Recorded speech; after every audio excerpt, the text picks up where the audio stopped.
अस्सलामुअलैकुम नाजरीन, उस्मान खान ऑफिशियल में आप सबको खुशामदीद कहता हूँ। उम्मीद करता हूँ कि आप सभी दोस्त बखैर व आफियत होंगे। अल्लाह ताला आपको अपनी हिफ्ज़ व अमान में रखे। नाजरीन, ईरान के तरफ से इस खबर के बाद कि हम अपने दिफाई बजट को अचानक से 3 गुना बढ़ाने वाले हैं, और तो जब आपका दिफाई बजट बढ़ गया तो जाहिर है बहुत सी इक्वेशंस जो हैं वो चेंज होती हुई नजर आ रही हैं, क्योंकि ईरान ने यह फैसला तो इसराइल को सामने रखकर किया है, लेकिन दूसरी तरफ पाकिस्तान जो कि मुस्लिम दुनिया का सबसे ताकतवर मुल्क गिना जाता है और हर मामले में चाहे मिसाइल ताकत हो उसमें पाकिस्तान नंबर 1 था और अब भी है, और इसी तरह एयरफोर्स के मामले में भी पाकिस्तान मुस्लिम दुनिया की नंबर 1 एयरफोर्स गिनी जाती है।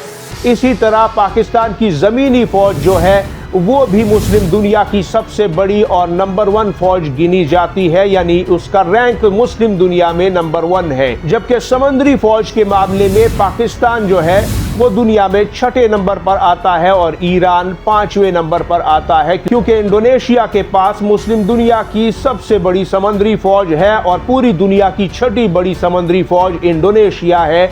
लेकिन अब ईरान के इस ऐलान के बाद बहुत सी मसावात जो तब्दील होती हुई नजर आ रही हैं, उस पर बात करेंगे कि क्या पाकिस्तान इन पोजीशंस को बरकरार रख सकेगा।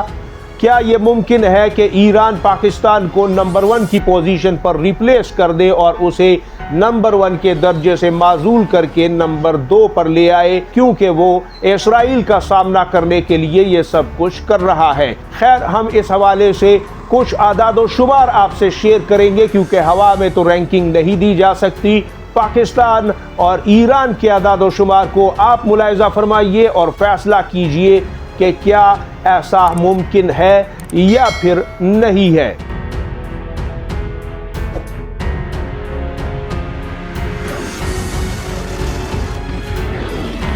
ईरान की अगर बात करें तो उसकी एक्टिव फोर्स 6,10,000 है, उसकी रिजर्व फौज 3.5 लाख है, जबकि उसकी पैरामिलिट्री फोर्स 1,90,000 के लगभग है। इस तरह ईरान की कुल मिलाकर फौज जो है वो 11,50,000 बनती है, यानी तमाम तर इकसाम की फोर्सेस को मिला के। तादाद के लिहाज से ईरानी फौज दुनिया की 8वीं बड़ी फौज है, जबकि ग्लोबल फायर पावर में ईरान का रैंक 14 है, यानी लड़ने की सलाहियत और जंगी ताकत के एतबार से। और ईरान का दिफाई बजट 10.3 अरब डॉलर है। पाकिस्तान की बात करें तो पाकिस्तान की फौज एक्टिव 6,60,000 है, जबकि रिजर्व फौजियों की तादाद 5,50,000 है और पैरामिलिट्री फोर्सेस की तादाद 4,90,000 के लगभग है, जिनमें SSG के commandos, frontier corps, FC, Pakistan coast guards, maritime security, border action team, anti terrorist elite force, SSG, Pakistan rangers, ये सब उसमें शामिल होते हैं। लिहाजा पाकिस्तान की कुल मिलाकर ज़मीनी फ़ौज 17 लाख बनती है। याद रहे कि ये आदाद शुमार ज़मीनी अफवाज के हैं। और इस तरह पाकिस्तान की आलमी सतह पर जो तादाद के लिहाज से रैंकिंग है, पाकिस्तान 6ठी बड़ी फौज गिनी जाती है दुनिया की, और ग्लोबल फायर पावर में पाकिस्तान की रैंकिंग 9 है। और इस्लामी दुनिया में अगर देखा जाए तो पाकिस्तान की फौज की पोजीशन नंबर 1 है, जबकि दूसरे नंबर पर तुर्क फौज आती है और तीसरे नंबर पर ईरान आता है, चौथे पर मिस्र और 5वें पर सऊदी अरब की रैंकिंग है। मिसाइल फोर्स की अगर बात करें तो ईरान दुनिया की 10वीं बड़ी मिसाइल ताकत गिना जाता है, जबकि इस्लामी दुनिया में पाकिस्तान दुनिया की सरफहरिस्त यानी नंबर 1 मिसाइल ताकत गिना जाता है, जबकि दूसरे नंबर पर ईरान और तीसरे नंबर पर तुर्की को करार दिया जाता है।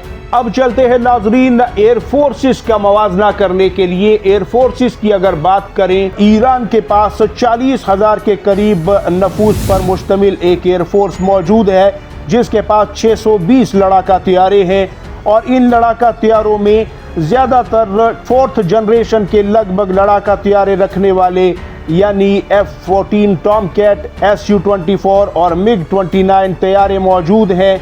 जबकि F4 फैंटम नामी तैयारे भी मौजूद हैं जो कि 3.5 से 4 के दरमियान में हैं। और मुस्तकबिल में अब ईरान Su-35 रूस से और JF-17 थंडर ब्लॉक 3 पाकिस्तान से हासिल करने का ख्वाहिशमंद है। लिहाजा इस वक्त ईरान की एयरफोर्स कमज़ोर नज़र आती है। आलमी सतह पर इसकी रैंकिंग 16 है, जबकि इस्लामी दुनिया में इसकी रैंकिंग 7 है।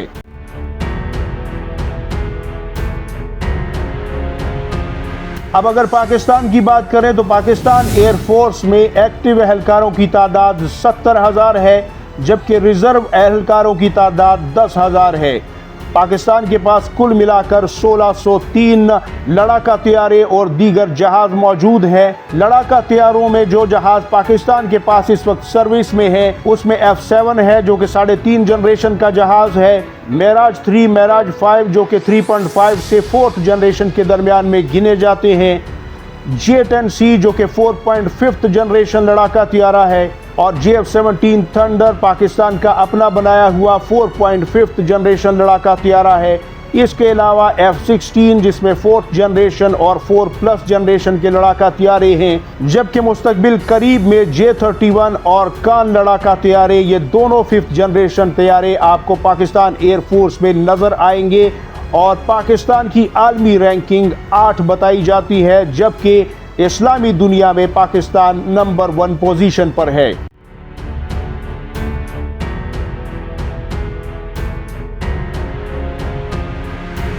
अगर नेवल फोर्स की बात की जाए तो ईरान की नेवी का साइज 20,000 नफूस पर मुश्तमिल है और जिसके नेवल असासे मुकम्मल तौर पर 160 हैं।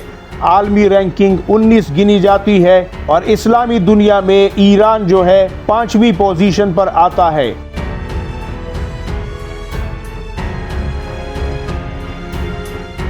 इसके बाद पाकिस्तान की बारी आती है। पाकिस्तान के पास एक्टिव पर्सनल की तादाद 30,000 है, रिजर्व फौजियों की तादाद 10,000 है और इसके नेवल असासों की तादाद 134 है, जबकि आलमी सतह पर पाकिस्तान की रैंकिंग 25 बताई जाती है और इस्लामी दुनिया में ये नंबर 6 पर है।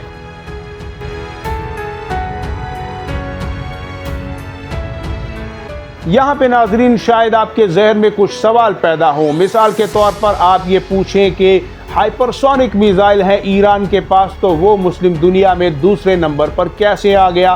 बिल्कुल सही, हाइपरसोनिक मिसाइल दुनिया में रूस, चीन और अमेरिका के पास है और ईरान वो चौथा मुल्क है और अब तो यमन के पास भी आ गया है। लेकिन बाकी दुनिया अभी हाइपरसोनिक मिसाइल नहीं बना रही और बनाने की कोशिश कर रही है। यहाँ तक तो बात ठीक है, लेकिन दूसरी तरफ जब आप पाकिस्तान को देखते हैं तो पाकिस्तान के पास हाइपरसोनिक मिसाइल का अभी तक पाकिस्तान ने बज़ाहिर टेस्ट तो नहीं किया, लेकिन पाकिस्तान के पास MIRV टेक्नोलॉजी का हामिल अबाबील मिसाइल है। कितनी तादाद में है ये तो मैं नहीं जानता, लेकिन ये MIRV टेक्नोलॉजी दुनिया के गिने चुने कुछ बड़े मुल्कों के पास होती है, जिसमें एक मिसाइल कई एक शहरों पर एक साथ हमला करता है, यानी आसमान में बुलंद होने के बाद वो कई एक मिसाइलों में तब्दील होता है। तो ये टेक्नोलॉजी पाकिस्तान के पास है। दूसरा बड़ा फ़र्क ये है कि पाकिस्तान के सभी मिसाइल ना सिर्फ रिवायती हमला कर सकते हैं बल्कि ये एटमी हमला भी कर सकते हैं। इन्हें इस हिसाब से डिज़ाइन किया गया है, जबकि ईरानी मिसाइल जो हैं वो अभी तक रिवायती हमला ही कर सकते हैं। यानी अगर ईरान कल को एटमी हथियार हासिल कर लेता है तब वो एटमी हथियारों के लिए एटमी मिसाइलों को डिज़ाइन करेगा। और यहाँ पे नाजरीन ये भी एक फैक्टर है कि एटमी हथियार जो पाकिस्तान के पास मौजूद हैं वो एक फैसलाकुन हथियार है। उसकी बात हमने इस पूरी वीडियो में नहीं की। हालांकि पाकिस्तान इस वक्त दुनिया की 6ठी बड़ी एटमी ताकत है और बहुत जल्द ये प्रेडिक्शंस की जा रही हैं कि 2028 से 30 के दरमियान में पाकिस्तान बरतानिया और फ्रांस को पछाड़ते हुए दुनिया की 4थी बड़ी एटमी ताकत बन जाएगा।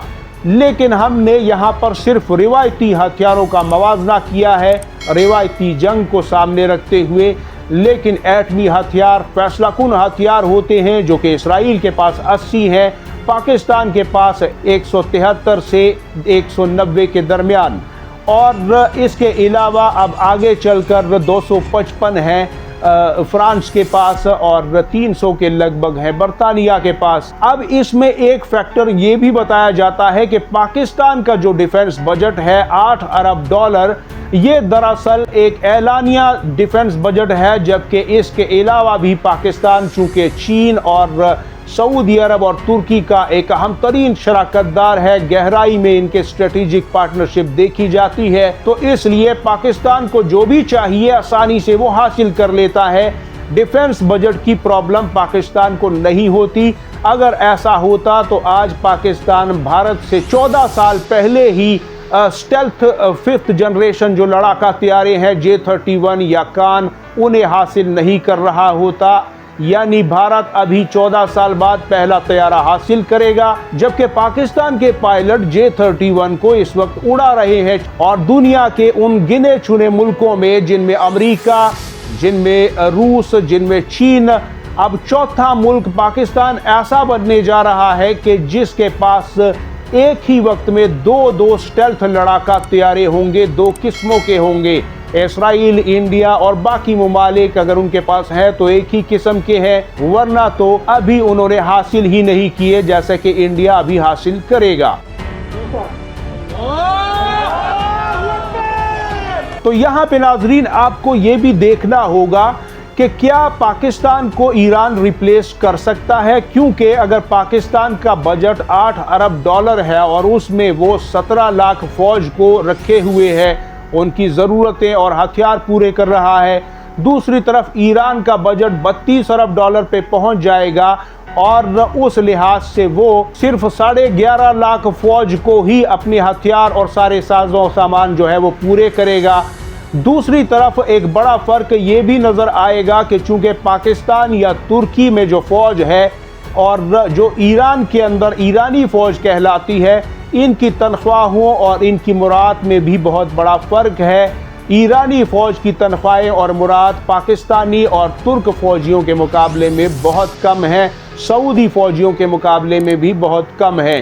तो ये भी एक पहलू है जिसे आप जहन में रख सकते हैं, क्योंकि ज़्यादा पैसा होगा तो फ़ौज पर ज़्यादा खर्च होगा और फ़ौज के लिए ज़्यादा हथियार, जदीद तरीन हथियार ना सिर्फ ख़रीदने आसान होंगे ईरान के लिए, बल्कि उन्हें बनाना और रिसर्च के लिए भी उसके लिए बहुत सा फंड जो है ईरान स्पेयर कर सकेगा।